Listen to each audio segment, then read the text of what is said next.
Well, welcome back to the morning show here on Arise News. It's time now for the week that was. Let's take a look at the top stories that made headlines across the globe this week. And on the sidelines of President Bola Tinubu's visit to France, the France-Nigeria Business Forum has taken place in Paris, bringing together a melting pot of people, politics, and professional services. Panel discussions on how best to harness more collaboration across agriculture, raw and solid minerals, technology dominated the Friday's events. Now, Nigeria's federal and subnational governments have joined the likes of President of the France-Nigeria Business Council, Aiboji Ag Imokede, to pinpoint their excitement for Nigeria's development. Arise international correspondent Adefemi Akinsanya reports.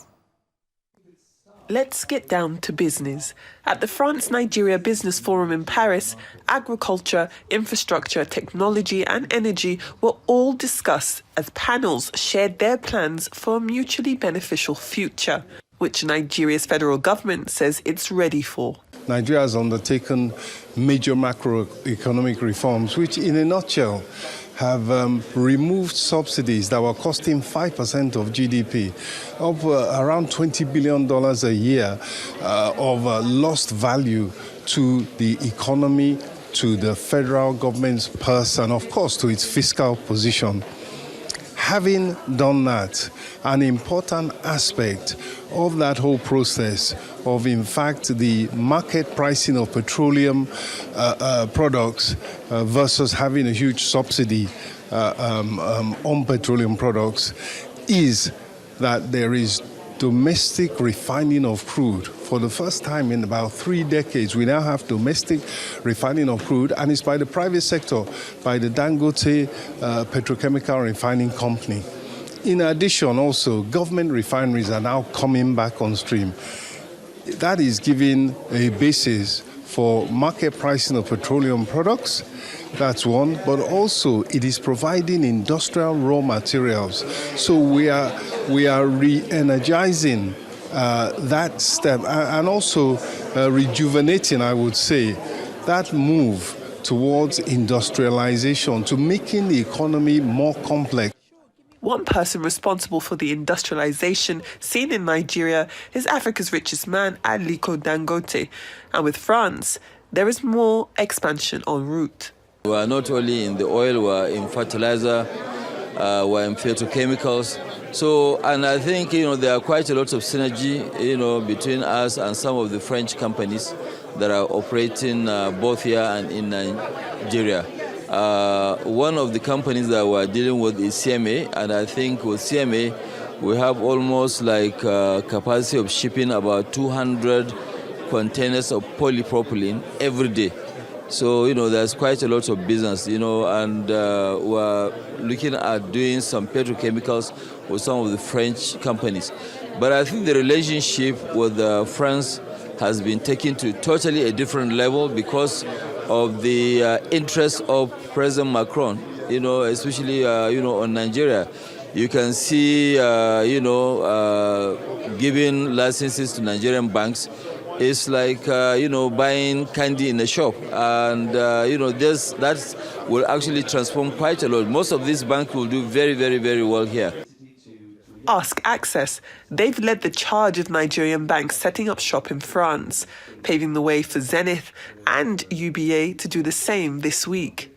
Well, as chairman of the French-Nigeria Business Council, of which a number of banking leaders, including the founder of Zenith, the chairman of UBA, are members, we collectively saw the opportunity for France and Nigeria to strengthen ties under the intentional leadership of President Macron, right from 2018 actually. But say we are the people who took the first step. I'm talking about Access Bank, and of course, the other Nigerian banks, have also taken their own steps. Under President Macron's leadership, and because of the warm relationship and friendship he has with President Tinubu, this relationship is catalyzing opportunities with France to a whole new level. It's been a wonderful state visit. The FNBC, which I chair, has been an integral part of the visit to ensure that we concentrate things around business, around investment, as well as, of course, development. Prioritizing, modernizing trade policy. Which is what Nigeria's Minister of Industry, Trade and Investment says makes this gathering different. It's been a very concrete discussion. You know, you can have state visits and sometimes it's a lot of speaking, but we have practical outcomes that has come out of this. We focused on agriculture, we focused on solid minerals, we focused on support with standards. We're trying to push our exports. Nigeria is France's biggest trading partner in Africa and vice versa. France is Nigeria's biggest trading partner in the EU. And so we're just looking at where the synergies are. We're clear on what our requests are. France is an export-led economy, which is the direction that Nigeria wants to go. We want to take advantage of the African Continental Free Trade Area. We want to have market access into the EU. And for that, for those two things, we need our standards to be upped. So partnering with French companies, inviting French companies to come and set up in Nigeria, and through that have re-exports into other markets, helping with standards, helping with export-led trade facilitation.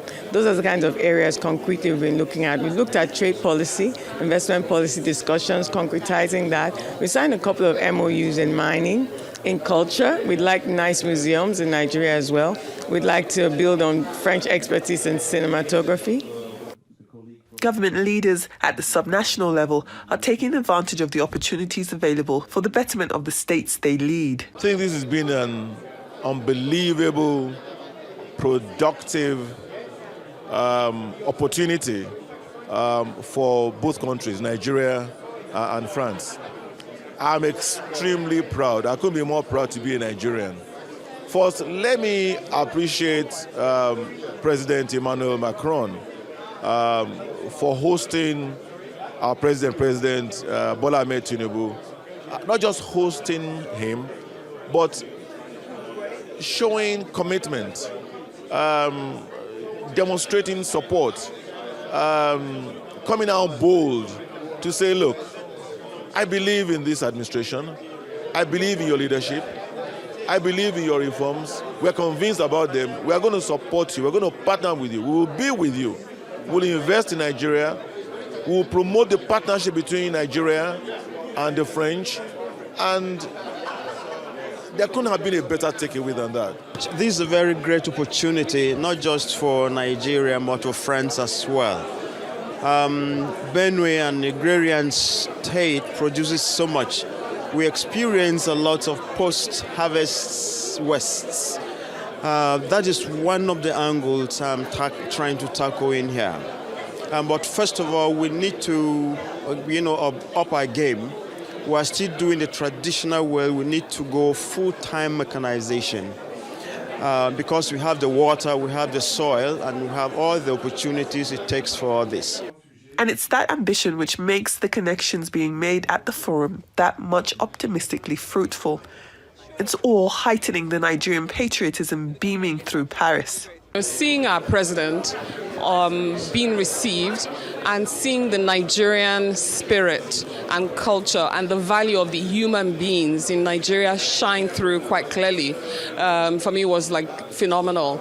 Because, historically, the commodities, our oil or gas or anything like that is what people know or think about or value when they think about Nigeria. But I think for the first time, the people are coming through. So Nigerian people are valuable. And I'm particularly here as somebody who is involved in youth development, because I do believe that Nigeria has the population, the creativity, the talent, and the kind of people that we can train, develop, and offer to the world. Simply put, it's time. Nigeria forward in the country, on the continent, reaching France and beyond. Adefemi Akisoya, Arise News, Paris. Well, that's a very beautiful submission from Adefemi there. And I think it's very important, like our Honourable Minister of Industry, Trade and Investment, Honourable Mr. Jumoke said that that France is Nigeria's biggest trading partner in the EU, and we are their biggest trading partner in sub-Saharan Africa, a $5 billion relationship there. But also, a lot of people have been asking, why now? Why is France receiving President Tinubu like this? But it's obviously coming at a time where France's traditional partners in sub-Saharan Africa, the Francophone countries like Mali, Niger, and Senegal, have moved away from France. And they've done this because, as ultimately interests are different. They have their own historical relationships with France. The Senegalese president cited that it's the 80th anniversary of the Thiaroye massacre tomorrow, and that is when French soldiers killed the Senegalese Chevaliers, the black men who actually liberated Paris, who were banned from standing in the pictures after liberating Paris, so that the Americans and the white soldiers can pretend it was them who came to save French people from their fellow Europeans. And when they requested their pay, they brought them back to Africa and they requested their pay, and instead of paying them, they killed them. And that is the history of the relationship that Francophone Africans have with the French. And so even now, as we venture into a new modern relationship or a new era with Nigeria and France, we also have to make sure that we are not allowing, that our leaders make sure that they do not mortgage our future or our children with people who usually see relationships in a more exploitative way. But I do think that it's a great opportunity for Nigeria. They said they have signed MOUs in mining. Obviously, a big issue in Niger was French interest in their mining.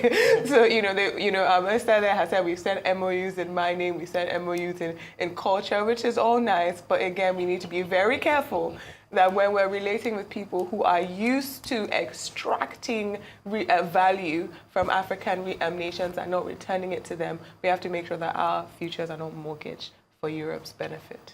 Absolutely. Add Chad to the equation. While the president was there, the Chadian said, listen, we also are reviewing our relationship, with the French. So you're very correct with what is happening in the Sahel. It's obvious that the French they're showing very serious interest in Nigeria, but it's also not new. I understand, what kind of a big deal this is to President Tinubu and his administration. But don't forget that Mr. Emmanuel Macron was here in 2018 on a state visit. It was received in Abuja by President Buhari, and not only was he in Abuja, he was also in Lagos for additional 2 days. I had the privilege of being part of those who put his reception, together. And I'm sure that you ladies will recall when he had to go to, when he chose out of many other, several other venues in Lagos, when he chose the New African Shrine, where he did practically everything that will make a country like Nigeria feel comfortable. He sang, he welcomed an artist, he shot a film with a mock film with Kunle Afolayan and a few. Here, so it's like he knows us well.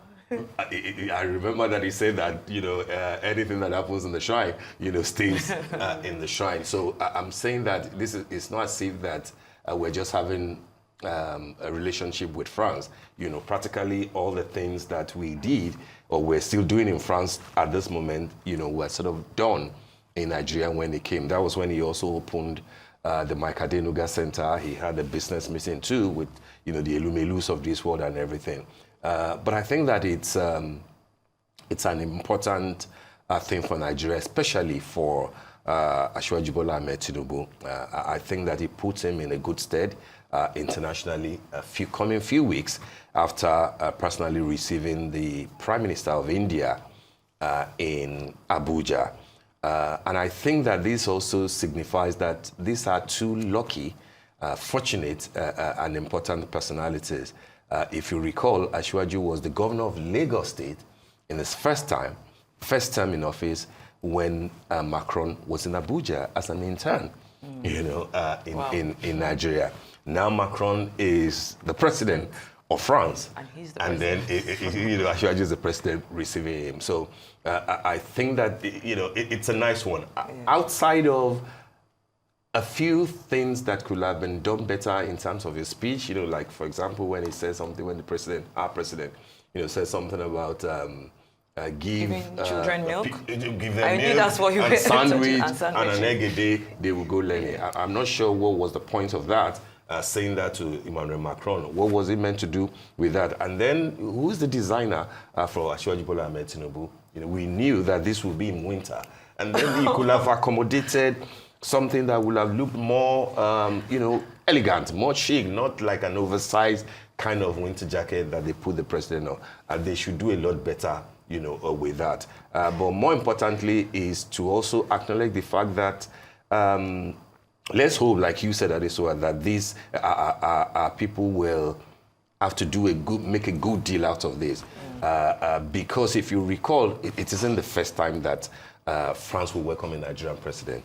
I recall that under OBJ, General Olusegun Obasanjo, Jacques Chirac, who was an influential figure as French president, did come to Nigeria. In fact, he was the first world leader to visit Obasanjo in office after many years of military, and then we taking over. And then almost 6 months after that, he also invited Obasanjo to France, to the Champs-Élysées to welcome him. And Obasanjo did visit France like 2 or 3 times, before he left office. So I'm saying that there's a relationship.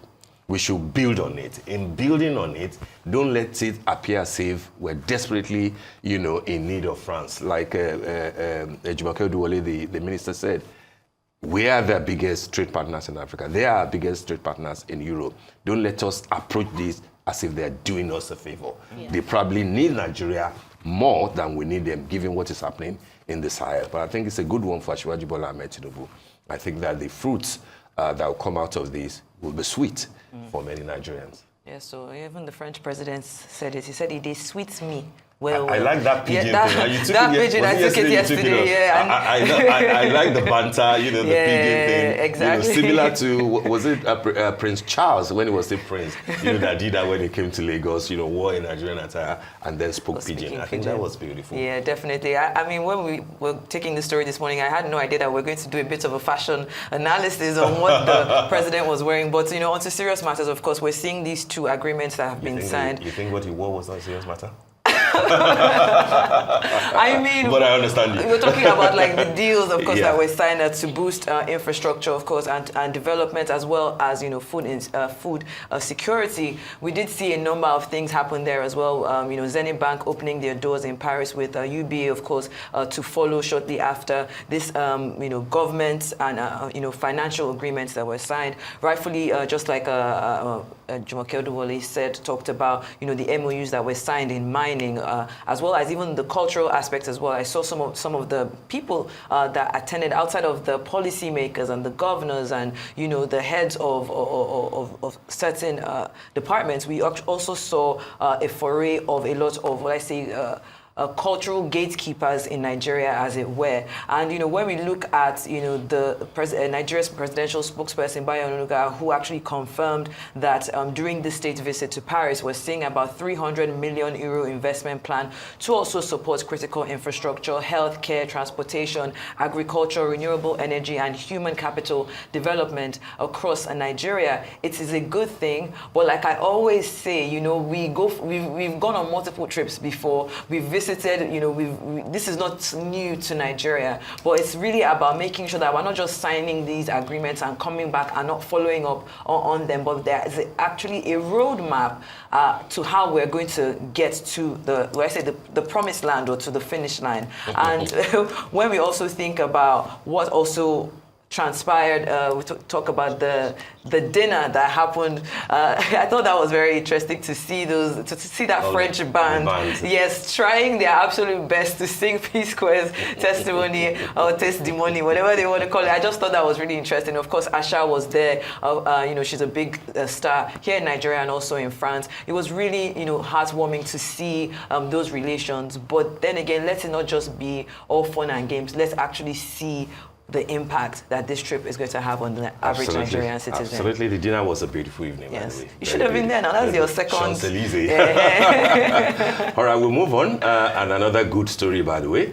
Dr. Ngozi Okonjo-Iweala has received a unanimous vote to remain in office for a second term as the Director General of the World Trade Organization. Dr. Okonjo-Iweala received no opposition to her second tenure candidacy. Earlier today, the General Counsel of the WTO held a press briefing to announce Dr. Iweala's re-election and to provide some details on WTO interventions. Until we get specifics in terms of what is planned, I think it will be a bit premature to try to pronounce on these issues. We look forward to working with the administration. We are grateful to the administration we worked with now. We are looking forward to working with the new administration. I think we should come into things with a very constructive and creative approach to trying to deal with the issues that we face the world trading system. Of course, we would like to make sure that we don't have a situation in which we have any kind of trade disputes that are detrimental to the functioning of the world trade system. So that I think we can say. But beyond that, I think we should wait and for actual policies. So far, we have not seen that, and we're very much looking forward to working in a productive fashion. Hearty congratulations to our own Dr. Ngozi Okonjo-Iweala. I mean, it didn't come as a surprise. We knew that this will come, and it's a big deal. I like the fact that President Tinubu has congratulated her. Practically everybody of note has congratulated her. Well-deserved, given that in the last 20, 30 years of Nigeria, Dr. Okonjo-Iweala will undoubtedly be one of the most important persons, without having to reduce it to women in Nigeria, that has made Nigeria very proud. Yeah. And at 70, she's still waxing very strong. If you recall, she joined government after, several years at the World Bank doing great things. She joined the Obasanjo government at 49, and then, of course, continued with the Jonathan presidency in her 50s. But then at 70, she still has a year more to go for her first term, and then another 4 years as WTO president. I think this typifies, the resilience, the enterprising Nigerian spirit that people celebrate all over the world. And I believe that we have in huge numbers, emerging Okonjo-Iwealas, in all sectors, in business, in medical field, in academia, in the media. And we can't but just applaud, all the laurels that she's been able to gather over the years. And let's, of course, hope that her stay in office will continue to be beneficial to Nigeria and to Africa. What are your thoughts? It's a ladies' thing, isn't it? I mean, congratulations to her. We did know that this was coming, like you rightfully said, because she was the sole candidate for this, unopposed, and we know her to have made history in 2021 as the first woman and African to lead the WTO. When she was the coordinating minister, I believe it was of finance, she did a fantastic job of it. And since she's secured this second term, she has shown her commitment to delivering results that matter, and she has done everything in her power to continue to champion trade as a driver of economic growth and resilience, of course, while reinforcing the multilateral trading system. Congrats, hearty cheers to her. I can't believe she's 70 already. It blows my mind. And of course, with that, her trademark scarf that I remember, I think it was on International Women's Day last year, where we had all of these little children dressing up like her. Yeah. She's definitely an ambassador, a proud ambassador of Nigeria, and I really congratulate her. And I cannot wait to see, how the second term goes. I believe it's supposed to kick off on September 1st, 2025, officially. Right. All right then. And you see why matters of fashion cannot be on serious matters. Yes, and I think it also signals, why we saw President Obasanjo and how he used to dress and what it represents, as in he did not wear Western dress when he traveled, but we do have that of most Nigerian leaders. Mm-hmm. You would see some other African leaders wearing suits when they travel to Europe, but our leaders don't do that. Mm-hmm. And I think Ngozi Okonjo-Iweala also represents that type of aura on a world stage of that I am proud of where I come from. This is my formal wear. There is nothing less than when it comes to Nigerian traditional wear, when it comes to Nigerian identity, and when it comes to Nigerian character. But, you know, as she enters her second term, she's going to have to deal with a different world from her first term. You know, she acknowledged it. Yes, she did. She truly did, with a President Trump in America, with changes going on in Europe, with 2 crises in the world. You know, somebody who's trying to posit a free trade across the world, it's a difficult job, but she's the one who is obviously most up to the task. Absolutely. All right, then let's move on to our next story. The Port Harcourt refinery earlier this week commenced crude oil production. According to Chief Corporate Communications Officer of the Nigerian National Petroleum Company Limited, Femi Shoneye, the groundbreaking milestone signifies a new era of energy independence and economic growth for Nigeria. Shoneye congratulated President Bola Tinubu, the NNPC board, and Chief Executive Officer Mele Kyari for their unwavering commitment to the transformative project, while noting that together they are reshaping Nigeria's energy future. He also said that loading of products would commence on Tuesday, adding that NNPCL is working tirelessly to bring the Warri refinery back online soon. Now, since the Port Harcourt refinery was announced to now be open, producing an expected 600,000 barrels per day. I believe that was on Tuesday. And, you know, there was celebration. A lot of people were happy that, okay, finally we can focus on local refinery. It's going to also take the tension off the Dangote refinery. We're going to start seeing a lot more of these finished products coming into the country. However, I had a very interesting interview, I think it was 2 or 3 days ago. This was on the morning show where we spoke to, his name is Timothy Ngwere. He's the secretary of the Alesa Stakeholders, which is the PH refinery host community. And he did say that as of that morning when we were doing the interview, that they had not loaded any of the trucks, that everything that we saw on Tuesday was just a fallacy. And as of yesterday as well, there are reports that after certain journalists having gone down to the Alesa community to go find out exactly what is going there, it's been reported that the refinery, though functional, it is not the entire refinery, and it's as it's being claimed in the media. And this just really blows my mind, because I remember when this happened, when they announced the opening of the refinery on Tuesday, one of the comments that was put out there was, one of the things in the statement was there shouldn't be any malicious comment regarding the opening of the PH refinery, almost like putting a gag order even before we have enough time to analyze what's going on. If really and truly this is the case, I have to say, I mean, they can try, but like I said, if it really is the case, then I'm very disappointed. I can't believe that we're having another situation where we're being lied to, and it blows my mind, honestly. It takes me back to what happened with Air Nigeria, where we had a full, opening of the airline. We saw it on there. We saw the plane. Why go through so much to push a certain propaganda as opposed to actually focusing on the results? I know that there was a lot of pressure on them to, of course, start the refinery. There's the Port Harcourt refinery, the Warri refinery. Yes, but coming out to lie so bold-faced to the Nigerian people really just rubs me off the wrong way. Adesoa. Well, I would say what do you say? Abracadabra. Abracadabra. It's magic. It's magic. You know, the problem we have now is that we are in a low-trust society, and it serves no one for us to not be able to trust messages coming from our presidency, coming from NNPC. And this has happened multiple times. You know, we spoke about the Port Harcourt refinery. We had a guest earlier on the show who came and said he walked around. That was months ago. We had the head of the NNPC, Mele Kyari, says that I'm not a lie, I'll be on by August. It obviously was not online by August. And now, you know, we had earlier NNPC saying that we had 1.8 million barrels per day production, and then NUPRC data said we had about 1.568, I believe it was.